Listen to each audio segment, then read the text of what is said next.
Let's talk about missions. Let's walk you through what God is doing in our ministry.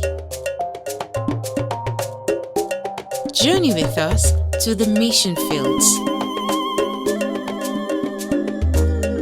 Allow us saturate your mind and hearts.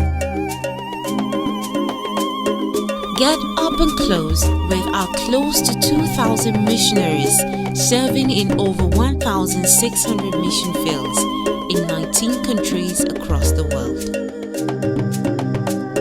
Let us share with you the challenges we face and the victories we've made through the power of God. Let us take you inside EMS. If there is any time that the world is in need of the message of salvation, it is now, because there is so much evil and suffering and pain, and men are becoming more innovative in practicing evil. The younger generation are becoming more godless and irreverent to the faith that their parents had embraced. And it is becoming so hard to reach the millennials and the Gen Zs as a result of the huge generational gap that exists between the younger and older generation. And while it is true that each generation must reach its contemporaries for Christ, we sometimes find that that can be very, very difficult, especially in times like this when it looks like Christianity is losing its appeal among the younger people. Yet, all hope is not lost. It will interest you to know that we have a large number of young people out there who are reaching out to their peers and to their contemporaries in the not so conventional ways of doing missions and evangelism. And the results have been awesome. Today we'll be taking out time to interact with some of these young minds who are using their spaces and their spheres of influence to do missions. Like I said, their methods are not conventional, but the message is the same. They are not compromising the gospel message. They are only doing missions a little differently. My name is Peter Agwom, and I would be your host on today's episode of Inside EMS.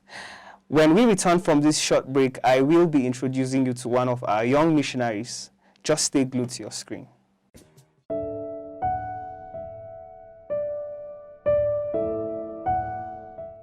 Door is the door, a vessel of love and a servant of God.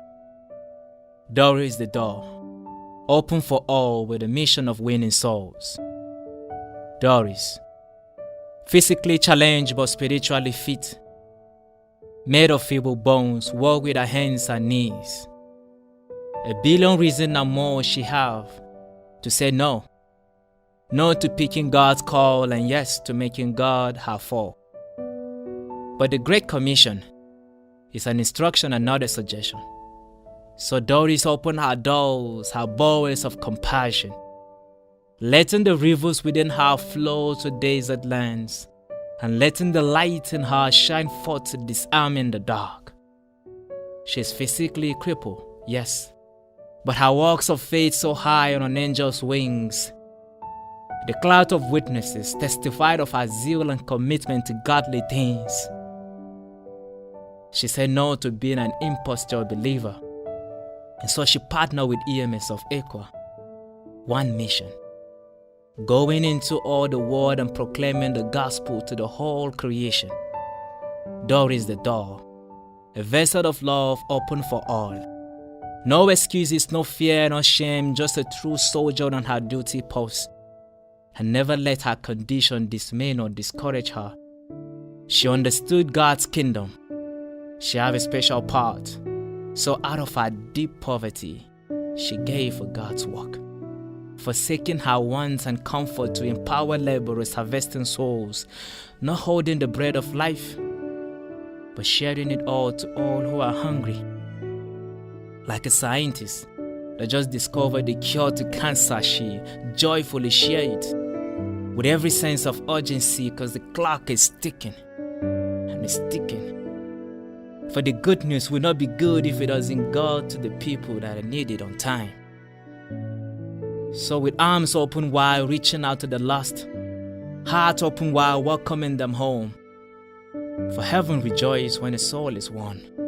and Doris make it her duty to store her treasures above.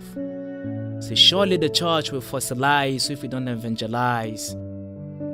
Dear church, be like Doris the door. Be a vessel of love, open for all. Open your doors and go out and preach the message of hope, and let your doors be open also to receive everyone with love. Let's give ourselves and resources to God's purpose. For except we go out to the world won't come to us. Be a vessel of love, like Doris the door.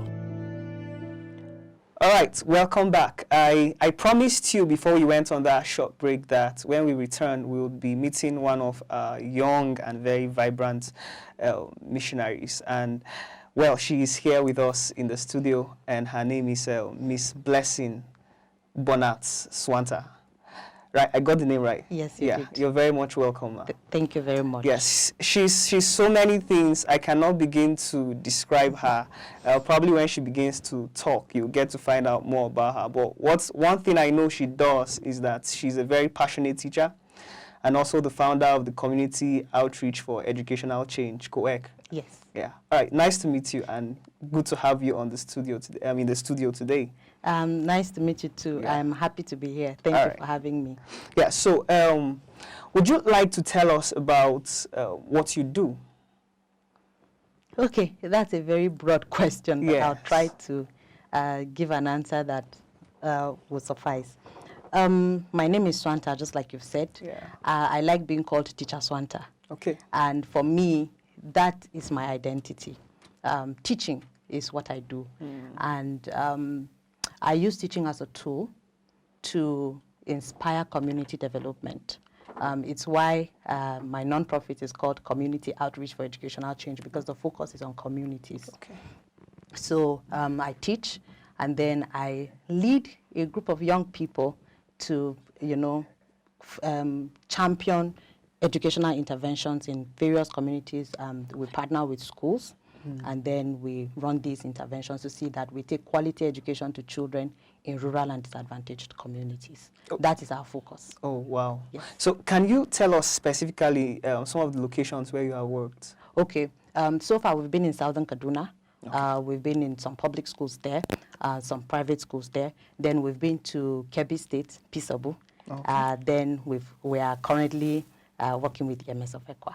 Wow. In Jos. Wow, that's so great. Do you actually see yourself as a missionary? Because you said you are teacher Swanta. I was expecting you would say missionary Swanta. Yeah. Absolutely, I am a missionary. Like I said, I use education as a tool. Okay.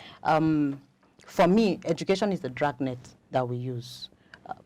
As a Christian, there's nothing that I'll do that is outside the Bible. Mm-hmm. Everything we do is guided by principles from the Bible and what God requires of us to do.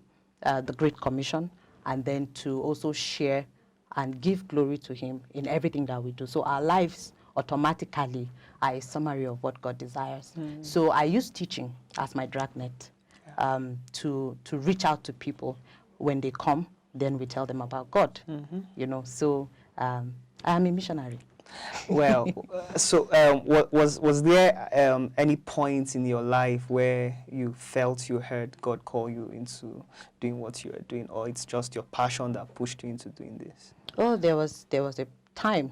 I actually didn't want to become a teacher. Okay. So I would say I was called to teaching. I had wanted to be a journalist.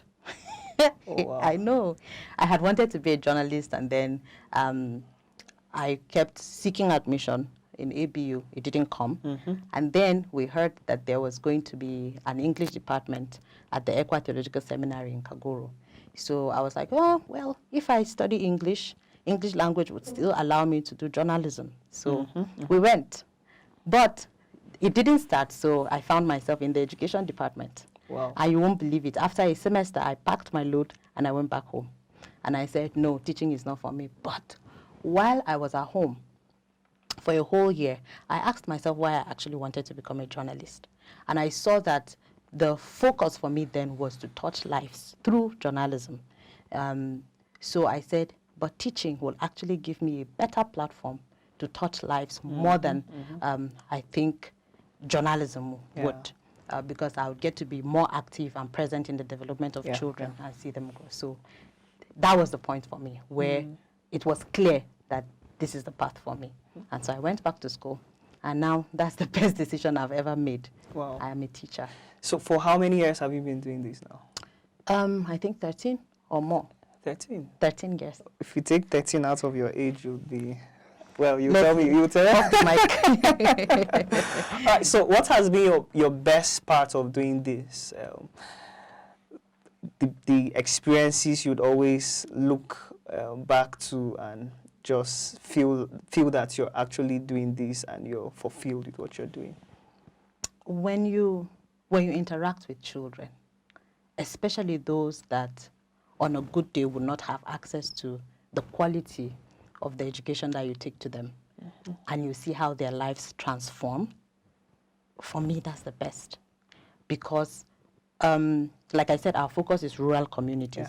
You know, we can't even begin to have the conversation about how education in cities is far better than the quality of education in rural communities. So when we go to these rural communities and we interact with these children, something as basic as using a crayon, a child in the village gets to experience it for the first time. Wow. Yes. Wow. And so when you look at those, the quality of experiences we're giving them that they would naturally not have if not for our going there, that's the satisfaction I get. You know, that we get to touch lives and then actively touch lives, you know. So other professions, you touch and go. But for us, we get to be part of the child's growth and development. So you get to see from how they were, and then you see how the transformation happens. Sometimes it doesn't even finish in our lifetime, but again, it's there. So we get to follow the progress, and then we get to see what is happening in their lives. And honestly, that is enough satisfaction for me. So starting out with this model of reaching out to people, did you have times where you wish you never started this? Yes, because it's difficult on the field. Unfortunately, we are still in a society, in a culture that does not understand what it means to volunteer and to live for others. We're always asking ourselves, what is in it for me? So going to these remote villages, these places, it's difficult to meet other young people that are professionals, let me use that word, that are professionals in the field, that are willing to actually leave the comforts of their homes in the cities to go home. You know, when I resigned my job in Abuja, that was in 2016, when I was about to set out, people kept asking me questions. Why would you leave Abuja to go back to the village, just to go and do education? And again, education is also not a sector that many people celebrate. Yes. So of course, there are times when people don't understand, when you need people to support, when you need people to join in, but then they don't understand the magnitude of what we're trying to do. So it's difficult for them. So yeah, I feel, there are times that I feel that, Swanta, who sent you? But we remain, because again, the goal supersedes everything. When you look at the fact that when you leave this community, what happens to these children? When you ask yourself that question, you stay. I know that you mentioned earlier that you have worked in different places. So at the moment, where do you have a presence? Okay. Yeah. We're currently in Samarukatov. We have a school there running for children that are, I think, from about 12 communities there.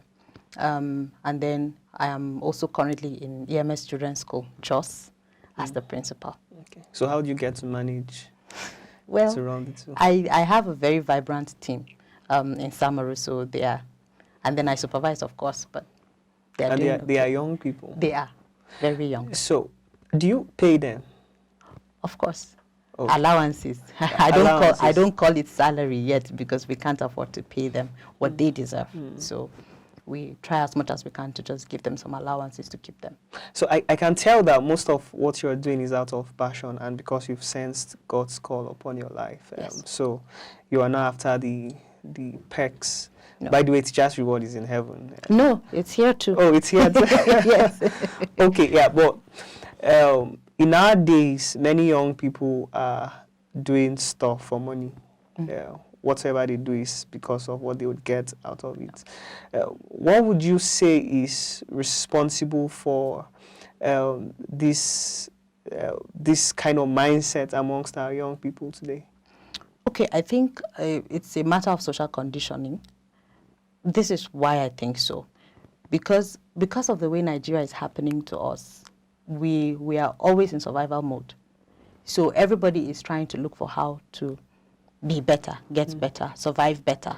Yeah. And so the culture of giving back without expectation is not there, because we have been conditioned to fight for almost everything that we have, for almost everything that we're able to accomplish in this country. You have to fight hard for it. So people feel, if I sweat, there has to be a reward. So I think it's a matter of social conditioning. But is that a biblical position? No, it isn't. It isn't. In the sense that the Bible says a laborer deserves their wages. But again, we see that Jesus went about doing miracles and giving back, even though he didn't need to for us to be able to believe him. But he went about doing that, touching lives and doing what he needed to do. So that it's yes and no. So doing this as a young person, what are some of the barricades, the barriers you face? It's not been easy. When I started out, not many people, like I said, understood what I was trying to do. And I wasn't earning a salary anymore because I left paid employment. And so it was difficult at the beginning to be able to take care of my needs, to survive. But then when people understood what we were trying to do, in fact, sometimes I didn't even need to ask when there's a project to do. Some people can even contact and say, hey, what are you working on now? How can we chip in? So I think the barrier, first of all, is mindset. People not understanding the need for us to give back. And then financial, of course, financial support. There's no vision that can be implemented or achieved without money. Money is needed to do that, and so that also comes in difficult at some point. And then the issue of manpower, having people that are willing to sacrifice and be on the field to actually be committed to the work, because most of the professional people, those that are high up there, they go for the bigger jobs, and the bigger jobs are not in the villages; they're in the cities or abroad. So manpower also is still a barrier. So I'm curious. You know, we're trying to see how young people are engaging with missions. I know that there were ways our parents did mission that is quite different from our own way of doing mission. What can you say about these differences in ideology in terms of doing missions as as young people and compared to how our parents did theirs? Okay. First of all, I believe that there's no one way to accomplish things, because God didn't create us the same. So the uniqueness of each one of us already awards us or affords us the opportunity to approach solving matters in different ways, as long as, of course, it is to the glory of God. So I believe that the fact that our parents did it this way does not mean that we must also do it this way for things to get done. So young people are dynamic. The world is changing, and as the world changes, our thinking changes. Our social conditioning is important. Our social conditioning, our reasoning changes, and so the way we approach things also change. So there are many dynamics to doing missions, and I believe that as Christians, some people might not see me as a teacher, that teaching is my ministry. But teaching is my ministry. I do not have to be in church 24/7 before I am seen as a missionary or as a minister. I do not have to be on the mission field as a pastor or as an evangelist before I am seen as a missionary, because wherever I am, wherever I find myself, that is my ministry, and I can use it to reach out to other people. And like I said, education is what I am using to get children, especially, to understand who God is. To, you don't even have to tell them, come, Jesus is Lord. No, by what you introduce them to through the curriculum content and even your life as a person already speaks of who God is.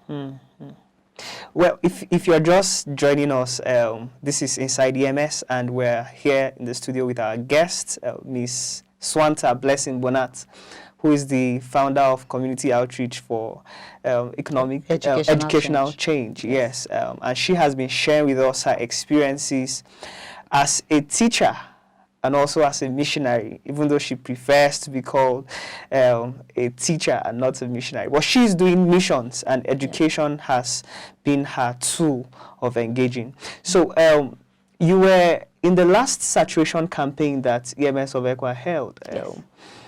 What was your experience like? It was amazing. I think going for that outreach is like my 6th outreach, all in all.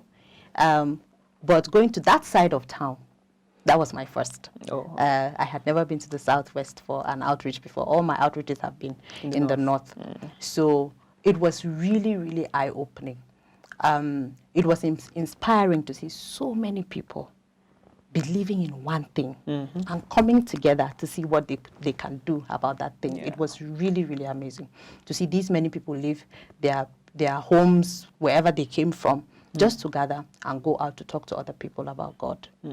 So it was really, really amazing. And then the people that we got to interact with, I kept wondering, how did these people locate these villages, you know? Because some of the villages are far apart, and then you have to go hours and hours and hours. Some of them are cut from civilization. When I say civilization, I mean, you know, electricity, phone networks and all that.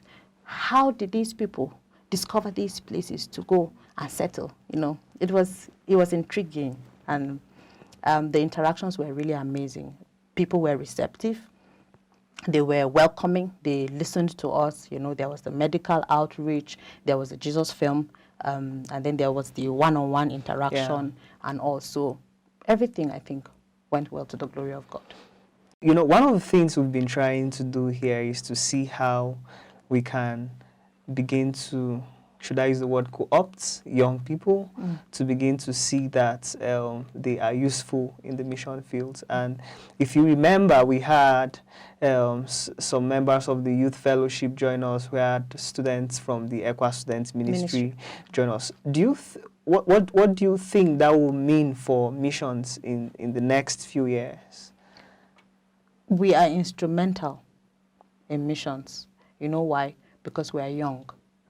And we have, like I said, our minds are dynamic. We have ideas that cut across various spheres of life that we can use to draw people to Christ. If I use education as my dragnet. Let's say you are an engineer. You use engineering as your dragnet. Somebody else that is an actor uses acting as their dragnet. Imagine if we all come together to do the same thing. Now, we are instrumental because we are the ones that are agile and strong to be the foot soldiers. The generations before us are phasing out. They don't have the strength that we have. They don't have the resources that we have. We do. And this is the time for us to act and take action and be part of what is happening, because we are the ones, we are now the custodians. Because what we do now will determine what we pass to the generations that are coming after us. So, it will really mean a lot if we join, if many more people join in. Do you have any regrets so far doing it? No, not at all. Not at all. I mean, when we were in Kebbi State, we went on outreaches. I think we touched like 21 communities or more. And going on these outreaches actually expands my work, because it gives me a platform to touch more, to do more. We get to discover some of the problems in these communities in terms of education and see what we can do to make things better. Even if we're able to just start a literacy center or to start a literacy class in any of these communities. Because once a child can read, learning becomes easy. And once they are able to learn on their own, imagine what they will do with the Bible if they are able to read and discover what is in the Bible. Imagine what they will be able to do if they are able to share with other people. So once we're able to discover these problems and we step in to see what we can do to solve some of these problems, we're already doing more in terms of missions. So yes. Well, No Thank you. regrets. Thank you so much. It's been a very wonderful conversation with Swanta in the studio here today with us. Education is a tool with which we can change the world, and she has used this tool very well, and we're trusting God that in very few years to come, you're going to see the awesome results of the work she has been doing. At this point, would like to draw the curtains as far as our conversation is concerned with Ms. Swanta, and we're going to have another young person come to join us on set. Ma, it's been a very wonderful time with you here in the studio, and we're looking forward to having you come and share with us again about some of the wonderful things that God is doing in your life and in your mission field. It has been my pleasure. It has really been my pleasure. Thank you for having me. Thank you so much, Yes. Ma. All right, so just stay glued to your TV set, and we'll be right back in a jiffy.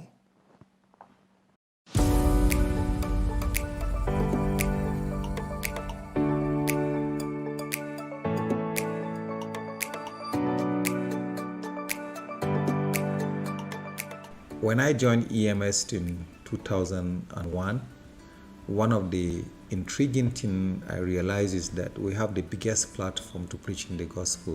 And two things basically for me is expanding the gospel and deepening it.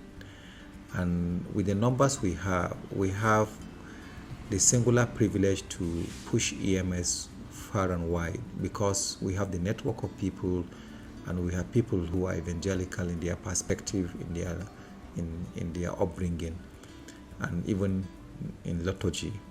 Now, this is very profound for me, but what I noticed basically was that our focus has only been to fund missionaries and pay their salaries. The support coming from individuals and churches and fellowship groups is not actually quite enough to support it. But this is the problem we have, and the problem is that if we only focus on supporting missionaries, what happens is that it's like a family who only can get money to feed, and so they can do nothing. They cannot build a house, they cannot pay school fees, they cannot do other things that will spice up the life of the family. And for the most part, this is what EMS have been all through these years. The focus is only to pay missionaries, and we are not able to really address the issues of expanding and deepening the gospel in holistic ways. So when I came, I needed to really have the rank and file of ECWA members understand how we can actually capitalize on our numbers and the privilege of having EMS as an organ of ECWA that is basically focused on evangelism and church planting. And what we can do is look at the crisis in this country, look at the ugly narrative of our history, killings everywhere, people are poor, and people cannot feed, people are jobless. And then not only that, we have missionaries, like right now we have about 120 widows, and these widows are not able to cater for the majority of them. They're not even able to cater for their children. And how are they widowed? Because some of our missionaries were killed and some died in the line of duty for one reason or the other. Some were kidnapped and killed in the process, leaving a lot of children who are unattended to. And some of them have to withdraw from schools, and then we equally have medical issues. Don't forget, we have 22,000 missionary couples, and a couple, that means we have 4,000 husband and wife in the mission field with an average of 6 children. You can multiply that number. I realize that we actually probably have over 16,000 people under us as EMS, both parents and children. And so every day somebody falls sick, every week somebody is in crisis, and we need to help them. With their meager resources, we're not able to do that. And then again, we are planting churches, and we are not able to cope with the demand of helping even unbelievers, because one of the things we can do to reach out to the gospel is actually to challenge unbelievers, challenge their thinking, reach out to them through medical services, reach out to them through education, reach out to them through water supply. In a hostile environment that we have, the main way we can push the gospel is when we can reach people through human need, and that is what we need to do at this point. So if you look at the budget of EMS in terms of funding missionaries, we need about 1.2 billion naira to just pay salaries in a year. But if that is all we get, and we never got that amount, we never actually got that amount in the history of EMS altogether. So what you see is that for every year, we are always struggling to pay salaries. What that means is that it never afforded the opportunity to do anything outside of that. Now, so when I came in, I thought, okay, how can we really even change this narrative? How can we help people to understand that? And then I decided to launch 2 programs. One is the horseshoe dinners, which we are conducting from city after city. What is the intention of the horseshoe dinners? The horseshoe dinner is to call a handful of people in what I actually call the history's handful. Throughout history, it takes a very few people to initiate history, to change history, whether that history is negative or that history is positive. And so my hope is that we can have a handful of people in ECWA or even outside ECWA who will say God holds us responsible for deepening and expanding the gospel in a holistic way. And so the dinners is to host people, and my plan is that I want to host 300 dinners. I think I'm on the 10th currently, and to go from city to city and then host dinners. In June and July, I'm having 1 dinner in Jalingo, 1 other dinner in Zaria, and then the rest will be in Abuja throughout July. I'm going to have, every weekend I'm going to have dinner in Abuja. What is the intention of this dinner is to call people, to sit with them on a 2-hour program to expose what privileges we have in reaching out the gospel, in expanding the gospel, in creating wealth, in helping the poor, in helping to check the ugly narrative of our history, in helping to check all these insurgencies, in helping to plant churches and have churches that are community-based.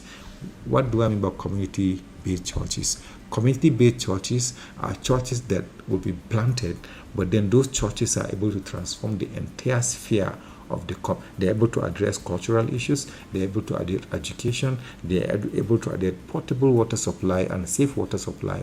It's able to address all the myriad of the challenges of the community life.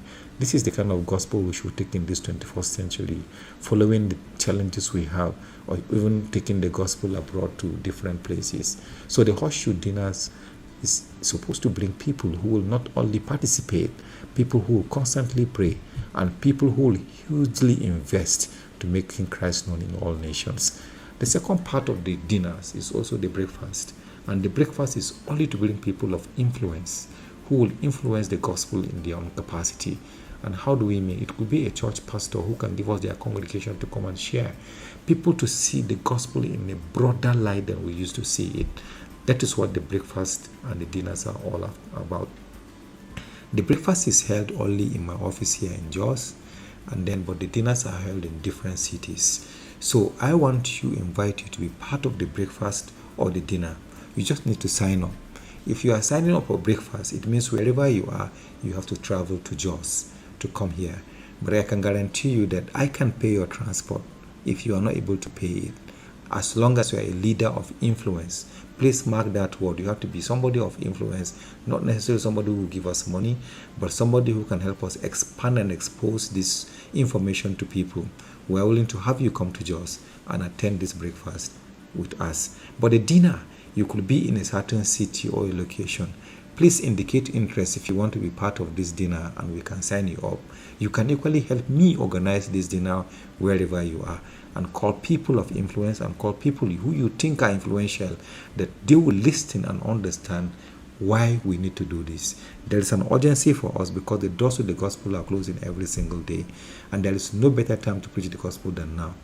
Why? Because we have the biggest opportunity. The doors to the gospel are opening right now.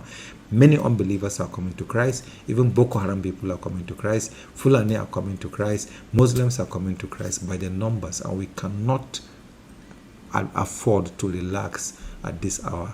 We must take the opportunities before us. And the dinners are organized in different cities, like I said, and then I want you to be part of this in your city. But one of the best things you can do for me is to help organize. All you need to do is to inbox me and say, I want to organize a dinner in my city. I understand this vision. For those of you who attended these dinners and are privileged to watch this this clip, what I want you to do, please, you have been in this dinner and you've seen how it is, or you have been on one of the breakfasts and you've seen how it is. I'm begging you in the name of God, please, let's start conversation about how we can have another one. Even though we have it in your center, but you know that the number of people we had were not significantly enough to cover the entire city. We can have several lineup of dinners in the same city by inviting different people. Please, I'm asking you, let's do this. This is my heart, and I believe as ECWA members we can do it. Now, this is not a platform only for ECWA members. This is a platform of the gospel. The EMS is only a leader in this, and I'm calling on all believers, all Christians to be part of this so that we can all join hands together and reach out with the gospel. Please, this is the time is now. Let's help people understand fully what all these things are all about, and God will give him the glory if we do this. Thank you so much.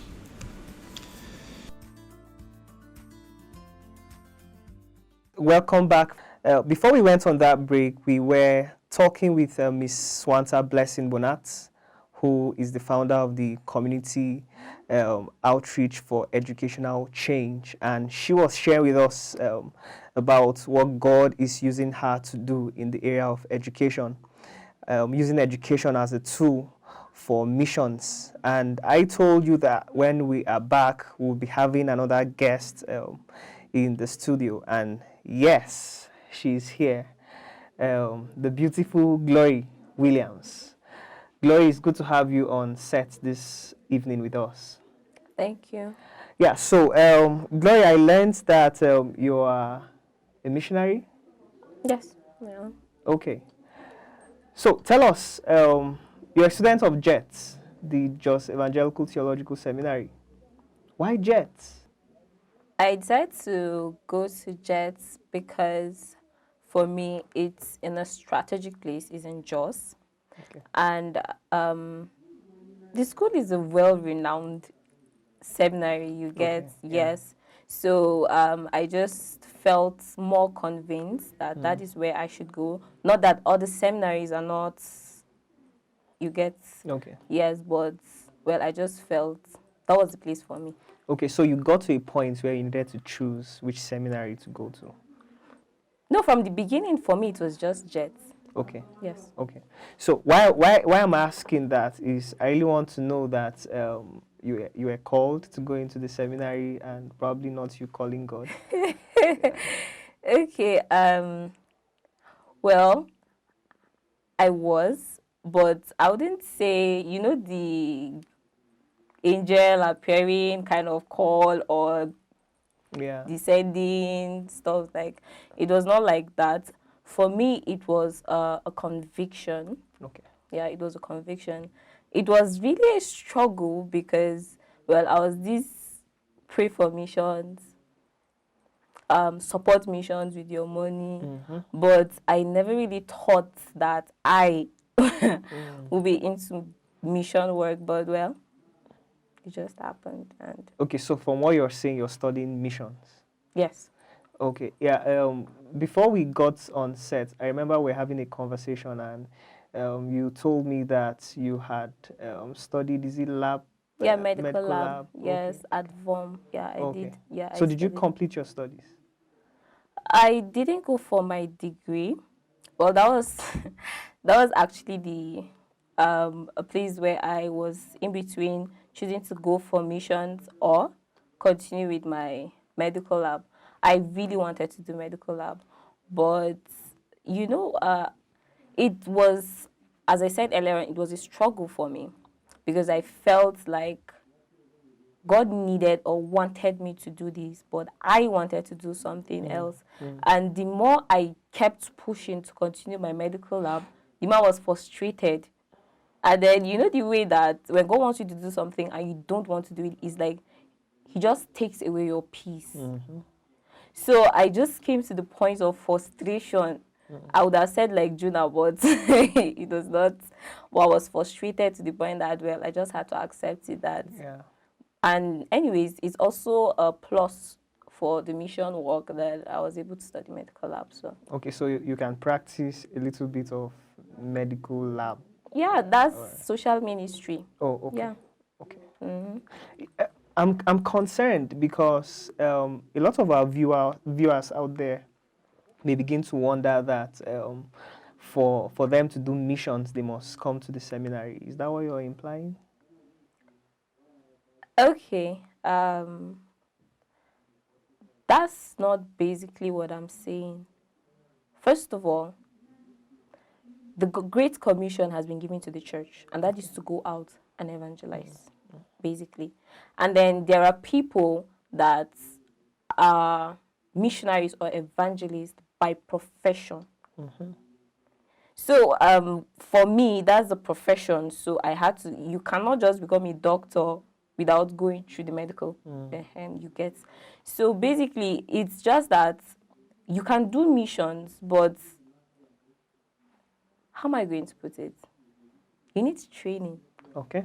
Yeah, it must not be a professional training, but you should be able to know what to do and how to do it and what not to do when you go into mission work. You know, it reminds me of what Miss Wanta was saying earlier. Well, I get the perspective now that some people are called to go into full-time missions, but there are other people who are professionals in their fields who can also be missionaries by virtue of what they do. So on the mission field, we may also need the service of a doctor or an engineer and all of that. Oh, that's beautiful. So are there misconceptions you see around what people know concerning missions, especially amongst young people? You know, this whole conversation is centered on young people. Are there misconceptions they have about missions that you have seen? Yes. For me, before I ventured into the missionary field or the missions field, I thought that missions was only for old people, basically. Because when you hear about missionaries, you see old people. Or missions is just for pastors. They're the ones to be preaching and all that. These are some misconceptions that young people are not to be involved in mission work. Or you have to go to the field, go to one village like that before you can do mission work. I believe for me, your working space is your mission field. Your office is your pulpit. Your gifts is your pulpit or your means of reaching out to people. It's not where or how you do it, but is what is being passed on. And that's the gospel, basically, winning souls for Christ. So basically that's. So I know again, right, especially in this setting, ECWA particularly, the men are the missionaries. Yes. Their wives are basically supposed. Thank you. Yes. And so that escaped my mind. When I was coming to JET, and then I was asked, like, what are you going to study? I was like, I'm going to do missions and evangelism. And they're like, why will you do missions? Why won't you just do education? When you do education, you're able to teach, you're going to what? Because ECWA don't recognize women. So basically, even if you read missions, you're not going to be given pulpit to preach. You're not going to be given opportunities that men do get. So missions, then to me, it was like missions is just for the men. And then the women fellowship now offering, and then or the wives to the missionaries are just sitting down at home taking care of the children while the man goes into the field to do missions. And serve guests when they come Yes, that. But what actually kept me going was my conviction. That's number one. And then the fact that even if you go through the scripture, you find out a lot of women that did mission in their own way. You get it?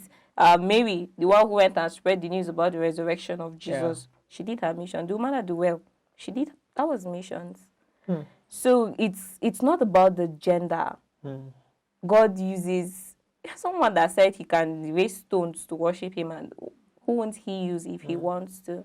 So missions, that's another misconception actually, that women are not supposed to do missions. Young people should not do missions. Missionaries are poor people. Down on it. So if you go to do missions, you'll be poor for the rest of your life and all that. But those are just wrong notions that people work with. So you can be a woman missionary, and then you can be a rich missionary. A rich, wealthy missionary. Oh, well. Oh, Yes. okay. Yeah. So, what are your plans for after school? Would you like to work with a mission agency, or you just be independent, do your missions independently? Okay, at the moment, for me, it's about gathering knowledge and gaining experience. I plan on really attaching myself to mission organizations to gain knowledge, to gain experience from what they do and how they do it. And then because we're in a world that a lot of things has changed, this is 21st century. Yeah. I intend on contextualizing. Yes, I would want to join an organization. I would also want to have my own space, especially on social media. That's basically where most people's life, as in that's where we are living our life right now. Yeah. Yes, so I see that as a very strategic place where I'm able to meet a wider audience, young, old, whatever level. That's, well, I don't really get that shutting the door in your face. I don't want to hear the gospel. It's just there. Whatever time I'm able to reach out to people, and then lives are being won. So I would love to join an organization and then have my space too. Yeah, I wanted to ask as a follow-up question what you would do differently as a missionary, but you had begun to give us a hint that you're going to also use the virtual space, the social media space. So have you thought about some distinct strategies?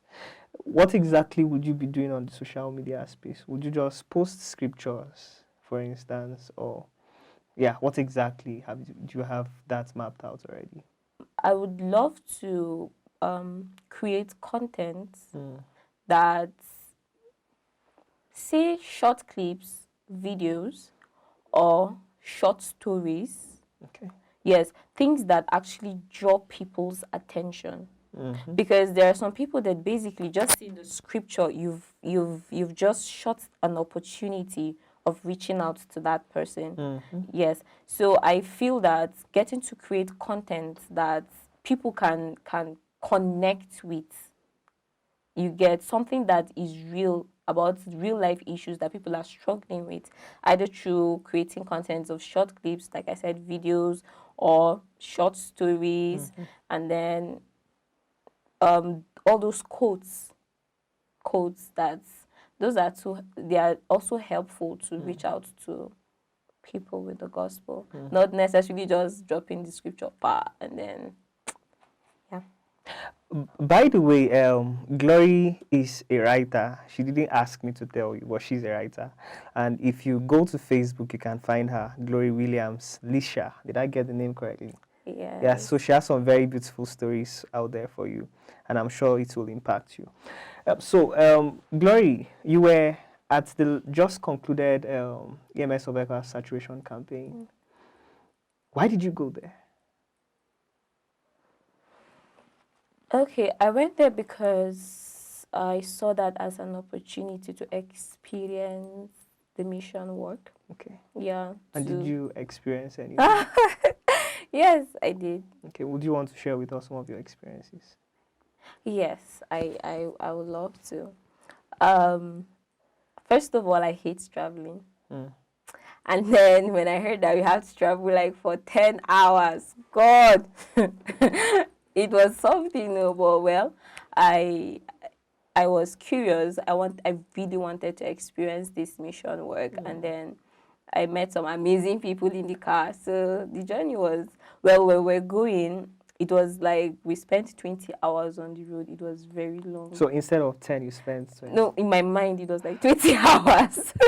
But was that your first mission trip experience? Yes, I would say I've been going for outreaches, but it's just in the city, you get just around. I've never really gone that far. Okay. And then we went to this village. God. It was actually an amazing experience for me, truth be told, that I met a lot of people. I think I was one of the youngest people there, and then the youngest lady amongst most people that went there. At first, I was kind of discouraged because I was like, why am I the only young person here? There's nobody very young. It's not like there are no young people, but very young like this that I could actually just gist with, and then we talk about. But, well, I got to a new land and met new people and ate new food. And then one thing that was actually burden upon me was the people I saw.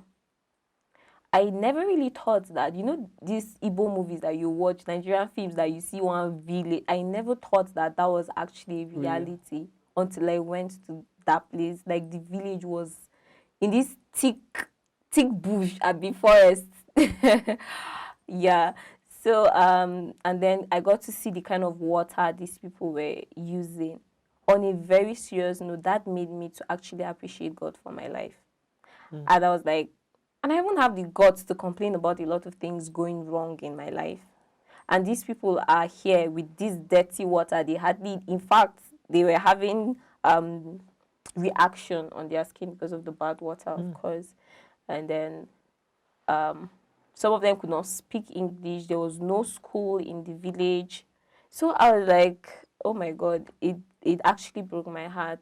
It broke my heart that something like this still existed. And then I never really knew. And then there are people that haven't really come in contact with the gospel of Christ. And then we've gotten it on the platter of gold, and we are still just doing whatever we feel like doing. So for me, it strengthened my faith, and it made me to want to experience more. I want to see more.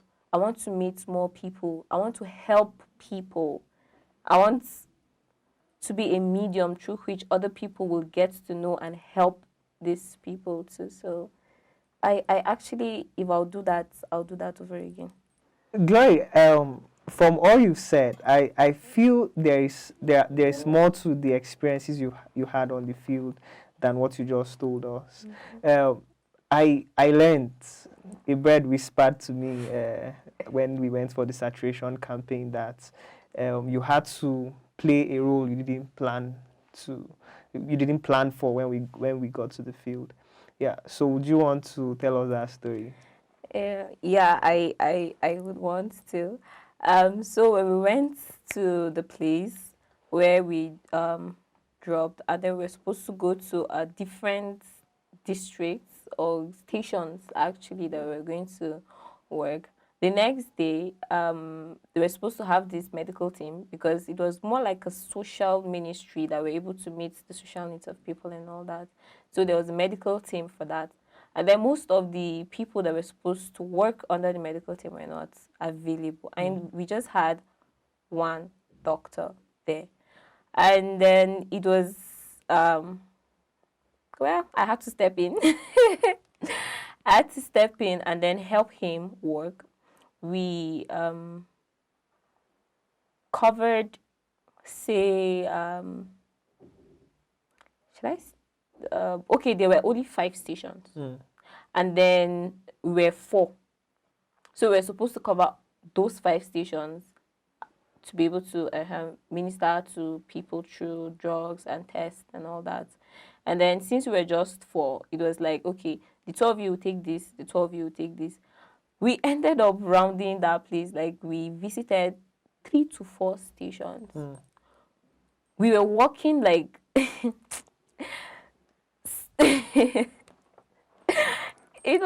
was funny that the people came, but the man force was short.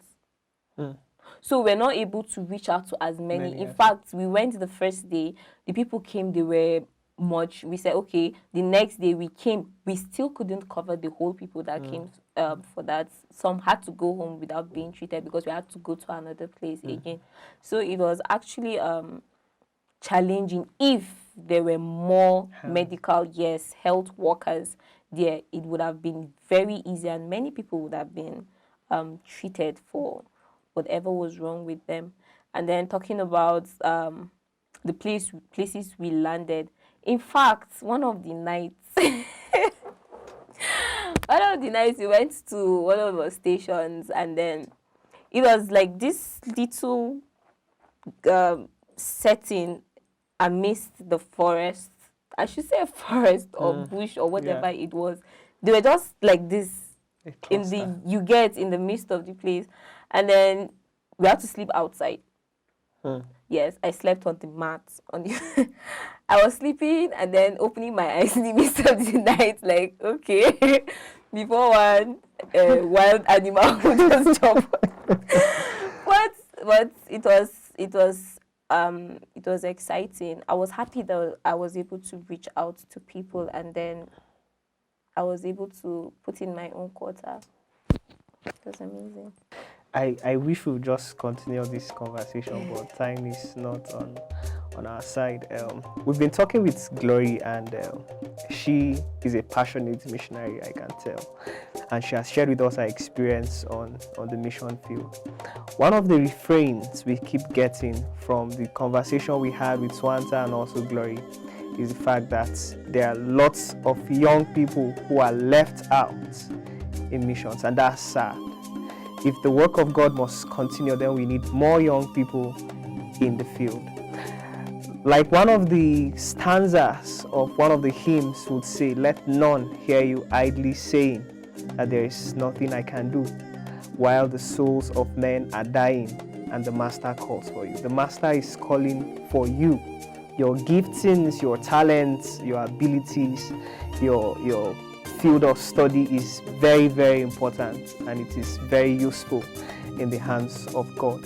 And that's the much we can take on today's episode of Inside EMS, and we hope to come back again next week and continue from where we stopped. But before we go, I would like to encourage you to go to Facebook and follow us on Facebook. You can also follow us on YouTube, and we have lots of exciting content for you out there. Until we come again next time, keep watching ECWA TV. Thank you.